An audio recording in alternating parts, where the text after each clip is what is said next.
तो बेटा जिन बच्चों को मोल कॉन्सेप्ट में लिमिटिंग रिएजेंट के क्वेश्चंस में प्रॉब्लम आ रही है उनका समाधान आज के इस छोटे से वीडियो में भाई साहब हो जाएगा। और आज के बाद लिमिटिंग रिएजेंट भाई साहब हमेशा लिमिट में रहेगा और आप उसको हमेशा कर लेंगे, ठीक है ना। मतलब मैं कह रहा हूं कि अगर आपने इस छोटे से लेक्चर को देख लिया तो लिमिटिंग रिएजेंट का काम आज के बाद भाई साहब खत्म हो जाएगा, वो कभी भी आपको डिस्टर्ब नहीं करेगा। जो बच्चे मोल कॉन्सेप्ट में लिमिटिंग रिएजेंट को लेकर परेशान रहते हैं उनकी सारी परेशानियां भाई साहब खत्म हो जाएंगी। बच्चा पहचान ही नहीं पाता कि जो दो सबस्ट्रेट दिए हैं इनमें से कौन सा लिमिटिंग रिएजेंट इस्तेमाल करना है, ठीक है, किससे हमारा प्रोडक्ट बनेगा। तो पहले जानते हैं सर ये लिमिटिंग रिएजेंट आखिरकार होता क्या है, ठीक है। जैसे मान लो मैंने कोई एक इक्वेशन लिखी 2a प्लस यहाँ लिखा 3b से बनाया मैंने c प्लस फोल्ड, ये कोई केमिकल इक्वेशन है, ठीक है ना। और आगे जो यहाँ संख्याएं लिखी हैं जैसे यहाँ 1 यहाँ 4 ये 3 ये 2, इसको हम बेटा स्टोइचियोमेट्रिक कोफिशिएंट बोलते हैं, ठीक है ना। इसको बेटा हम क्या बोलते हैं, स्टोइचियोमेट्रिक कोफिशिएंट बोलते हैं, ठीक है ना। अब क्या होगा, वहां पर वो कुछ a के मोल आपको गिवन कर देगा, मतलब यहाँ पर a के मोल गिवन होंगे और भाई साहब यहाँ पर b के मोल भी गिवन होंगे, ठीक है। अब आपसे ये पूछेगा बताओ भाई कितना या तो c बनेगा या कितना d बनेगा। तो प्रॉब्लम बस ये आती है कि भाई साहब c या d बनाने में जो कंट्रीब्यूशन है वो a का होगा कि b का होगा, मतलब a के द्वारा आपका c का फॉर्मेशन होगा या b के द्वारा होगा, ये पहचानना मुश्किल है। सर क्यों, दोनों मिलके फॉर्मेशन नहीं करेंगे, ऐसा नहीं है। मान लो रिएक्शन प्रोसीड हो रही थी और अचानक से पता लगा a के मोल खत्म हो गए। अगर a के मोल खत्म हो गए तो आप ये बताइए मेरे को, क्या आगे रिएक्शन प्रोसीड होगी? नहीं हो पाएगी, क्योंकि बिना a और b दोनों की सहमति से ही रिएक्शन हो पाएगी। अगर a खत्म हो गया तो वहीं c और d बनना बंद हो जाएगा, लिमिट में आ जाएगा, आगे नहीं बनेगा कुछ भी। मतलब a पूरा खर्च हो गया, b तो कह रहा है मैं तो था मगर भाई तुम ही खत्म हो गए तो मैं क्या करूं। तो इस केस में ए मेरे पास लिमिटिंग रिएजेंट होगा। क्या होगा, लिमिटिंग। कैसे पता लगेगा ए खत्म हो गया, कैसे पता लगेगा बी खत्म हो गया, बताऊंगा, ठीक है। सपोज करो रिएक्शन चल रही थी और मेरे पास बी खत्म हो गया। अगर रिएक्शन चलते चलते बी खत्म हो गया मतलब ए बचा रह गया और बी खत्म हो गया, तब भी तो रिएक्शन स्टॉप हो जाएगी, इनके अमाउंट फिक्स हो जाएंगे। भाई साहब बी खत्म हो गया तो जितना बी होगा उसके अकॉर्डिंग तो ही सी और डी बनेगा। तो इस केस में मेरे पास लिमिटिंग रिएजेंट बी हो जाएगा। ओवरऑल सीधी भाषा में समझ लो कि रिएक्शन के दौरान दो रिएक्टेंट अगर रिएक्ट हो रहे हैं उनमें जो भी पूरा खर्च हो गया वो मेरा लिमिटिंग रिएजेंट हो जाएगा, ठीक है। अगर A खत्म हो गया B बचा है तो A हमारे पास लिमिटिंग रिएजेंट है। अगर B खत्म हो गया A बचा है तो B हमारे पास लिमिटिंग रिएजेंट है। सर हम लोग कैसे पहचानेंगे कि हमारा लिमिटिंग रिएजेंट है कौन? चलो भाई ये बात तो समझ में आ गई कि लिमिटिंग रिएजेंट होता क्या है। रिएक्शन के दौरान जो भी भाई साहब खत्म हो जाएगा, रिएक्शन वहीं रुक जाएगी, रिएक्शन धराशायी हो जाएगी और जितना प्रोडक्ट बना होगा वही कांस्टेंट हो जाएगा। तो डिसाइड तो वही करेगा जो खत्म हो गया, क्योंकि जो बचा उसका कोई मतलब नहीं रह गया। अब सीधी सी बात है। तो अब यहां पर ये तो पता लग गया कि लिमिटिंग रिएजेंट होता क्या है। सर अब हमें कैसे पता लगेगा कि ए और बी में कौन खत्म होने वाला है? तो आपको बस कुछ नहीं करना है, जो भी ए के मोल दिए गए मतलब ए के मोल और उसका स्टोइचियोमेट्रिक कोफिशिएंट का डिवाइड करके इस वैल्यू को सॉल्व कर लेना है, ठीक है। जैसे यहाँ पर ए के जो भी मोल दिए होंगे उसमें मैं 2 का डिवाइड कर दूंगा, क्योंकि यहाँ स्टोइचियोमेट्री 2 है, ठीक है। फिर जो भी आपको बी के मोल दिए होंगे, बी के कुछ मोल दिए होंगे ना, उसमें आप इसका यानी 3 का डिवाइड कर देंगे। इन दोनों वैल्यू को आप सॉल्व कर लेंगे, ठीक है ना। यानी कि यहाँ पर NB/3 अपॉन Na/2 इनको सॉल्व करने पर जो वैल्यू छोटी आएगी, मेरी बात समझ लो, आपने इसको सॉल्व करा, इसके मोल दिए होंगे, बिना इसके मोल दिए घंटा न्यूमेरिकल हो पाएगा? ना हो पाएगा बेटा, भूल जाओ, ठीक है। इसके भी मोल दिए होंगे तो और स्टोइचियोमेट्रिक कोफिशिएंट तो देगा, अपने मन से तो लगाओगे नहीं। तो आपको मोल ऑफ ए बटे इसका स्टोइचियोमेट्री सॉल्व करके एक वैल्यू निकाल लेनी है। हाँ हाँ, अगर ये ग्राम में दिया है बेटा, अगर ये ग्राम में दिया है तो पहले मैं इसको मोल में कन्वर्ट कर लूंगा। मोल का फॉर्मूला होता है मास अपॉन मोलर मास, ठीक है ना, मोल में ही रखना है, ध्यान रखना, ये मोल अपॉन दिस करना है। तो इन दोनों में से कोई एक वैल्यू बड़ी आएगी और एक वैल्यू छोटी आएगी बेटा। तो जो छोटी वैल्यू होगी, मान लो Na/2 ये छोटा आ गया Nb/2 से, काम खत्म हो गया। लिमिटिंग रिएजेंट A है, मैं इस A के अकॉर्डिंग ही यहाँ पर C बना पाऊंगा, B के अकॉर्डिंग C नहीं बनेगा। अगर मान लो Na/2 बड़ा आ गया बेटा Nb/2 से, तो इसमें छोटा कौन है बेटा, Nb/2, B आपका कम पड़ रहा है, मतलब ठीक है ना। तो कुल मिला के लिमिटिंग रिएजेंट कौन हो जाएगा, B। तो आपको क्या सॉल्व करना है, मगर गलती नहीं करनी है, ग्राम बटे स्टोइचियोमेट्री नहीं करनी है, मोल बटे स्टोइचियोमेट्री करनी है। और मोल अगर ग्राम में दिया है तो आप जरूर उसको मोल में कन्वर्ट कर लेंगे। बात समझ में आ रही है। अब हम लोग चलते हैं अपने न्यूमेरिकल की तरफ, क्योंकि बिना न्यूमेरिकल बताए भाई साहब क्वेश्चन बिल्कुल भी समझ में नहीं आएंगे। इतना आप पॉज करके नोट कर लीजिए या स्क्रीनशॉट ले लीजिए। 2-3 न्यूमेरिकल जैसे बता दूंगा आपका ये चैप्टर ही खत्म हो जाएगा। बहुत छोटा टॉपिक था, बच्चे घंटों अलझे रहते हैं। बनाइए इसका स्क्रीनशॉट लीजिए फटाक से।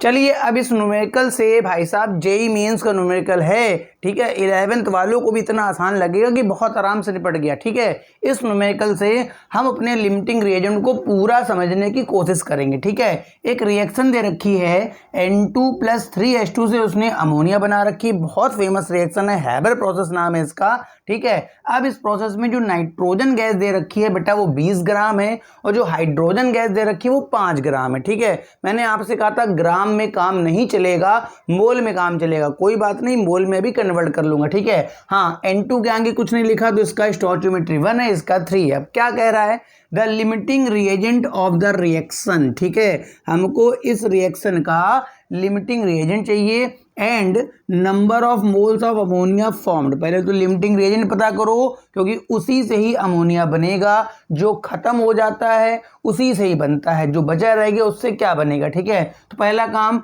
इसके मोल निकाल लेते हैं, पहला काम इसके मोल निकाल लेते हैं। चलो भाई, नाइट्रोजन के मोल का फॉर्मूला तो वही होता है बेटा, मास अपॉन में होता है मोलर मास, ठीक है। फॉर्मूला तो बेटा यही रहेगा, मास अपॉन मोलर मास। मास कितना दिया है बेटा, 20 ग्राम दिया है, ठीक है। अपॉन में नाइट्रोजन का 1 N का 14 होता है बेटा, 14 दूनी 28 हो गया। कितना हो गया, 28। चलो थोड़ा बहुत काटा पीटी कर लेते हैं। एक काम करें, 4 से कट जाएगा, 4 पंचे 20, 4 सत्ते 28, यानी कि 7 का भाग 5 में दे देते हैं, ठीक है।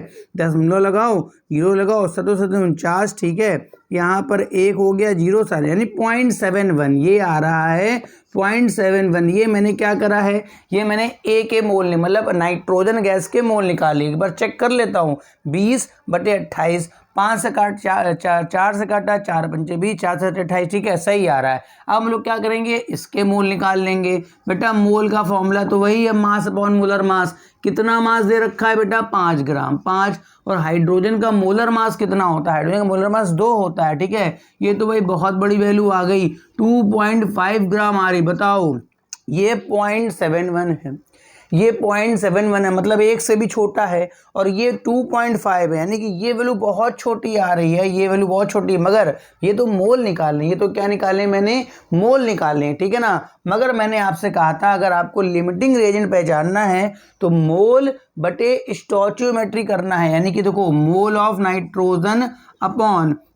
नाइट्रोजन अपॉन इसका स्टोइचियोमेट्री 1, इसको निकालूंगा तो नाइट्रोजन के मोल हो गए 0.71 अपॉन डिवाइड बाई 1, ये तो 0.71 ही आ गया, ठीक है। स्टोइचियोमेट्री आपका जो लिमिटिंग रिएजेंट है वो डिसाइड होता है मोल अपॉन स्टोइचियोमेट्री, जो वैल्यू छोटी आएगी वही लिमिटिंग रिएजेंट। अब हम लोग निकालेंगे मोल अपॉन हाइड्रोजन, मगर इसका जो स्टोइचियोमेट्री वो है 3, तो 3 का डिवाइड कर देंगे तो 2.5 अपॉन में 3। देखो भाई उसी कैटेगरी में जा रहा है, पहले पॉइंट डालो, 0 बढ़ा लो, ठीक है। अब 5 से कट जाएगा ये, तो 25, 5 6 का 30 हो गया। अब 6 का भाग 5 में देना है, दशमलव लगाए, 0 लगाए, ठीक है। 6 सत्ते 42, 6 अट्ठे 48, ठीक है, 6 अट्ठे 48, तो 48 हो गया।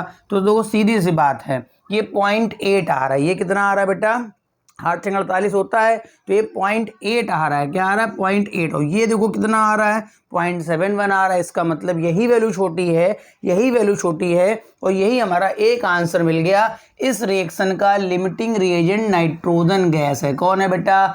नाइट्रोजन गैस है। इस रिएक्शन का लिमिटिंग रिएजेंट कौन है? नाइट्रोजन गैस है। ठीक है, ठीक है, एक आंसर मिल गया। अब अमोनिया के कितने मोल बनेंगे? तो भैया सीधी सी बात है, नाइट्रोजन खत्म हो चुका है, तो नाइट्रोजन के ही स्टोइचियोमेट्रिक कोफिशिएंट से डिसाइड होगा कितना अमोनिया बनेगा। आप कुछ नहीं करना है, आप कुछ नहीं करना है, आपको बस इसका मोल बटे स्टोइचियोमेट्री, इसका मोल बटे स्टोइचियोमेट्री बराबर कर देना है। तो मोल अपॉन नाइट्रोजन अपॉन इसका स्टोइचियोमेट्री कितना है 1 और इसका हमारा है मोल अपॉन अमोनिया, स्टोइचियोमेट्री इसका कितना है 2। ये हम लोग ऑलरेडी सॉल्व कर चुके हैं। कितना? 0.71 और मल्टीप्लाई बाई 2 हो जाएगा, तो मोल ऑफ अमोनिया आ जाएगा। मोल ऑफ अमोनिया 2 यानी कि 14 यानी कि 1.42 इतने मोल निकलेंगे। इतने क्या निकलेंगे? मोल निकलेंगे। ठीक है, अगर आपसे कहता बताओ कितने ग्राम बनेगी, कितने ग्राम बनेगी, तो मोल का फॉर्मूला होता है मास अपॉन मोलर मास। मास हमको निकालना होता, मोलर मास अमोनिया का 17 होता है,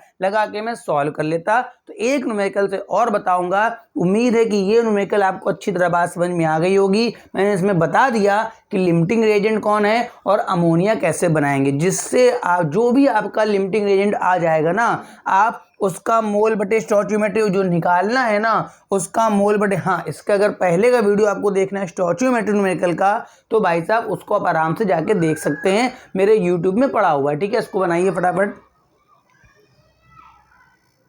अब देखो ये काफी छोटा सा क्वेश्चन केवल आपके लिए मैं लेके आया हूं कि भाई साहब बताना है कि इस रिएक्शन का भाई साहब लिमिटिंग रिएजेंट कौन है। ठीक है, ध्यान रखना, जो लिमिटिंग रिएजेंट आएगा उसी का मोल अपॉन स्टोइचियोमेट्री जो निकालना होगा उसके बराबर करेंगे, उसी से आंसर आएगा। फिलहाल यहाँ पर हमसे पूछा गया केवल LR। अब देखो यहाँ पर भी समस्या, ये 12 ग्राम है और ये 48 ग्राम है, सब कुछ ग्राम में दे रहा है। तो पहले हम लोग कार्बन के मोल निकाल लेते हैं। कार्बन के क्या निकाल लेते हैं? मोल।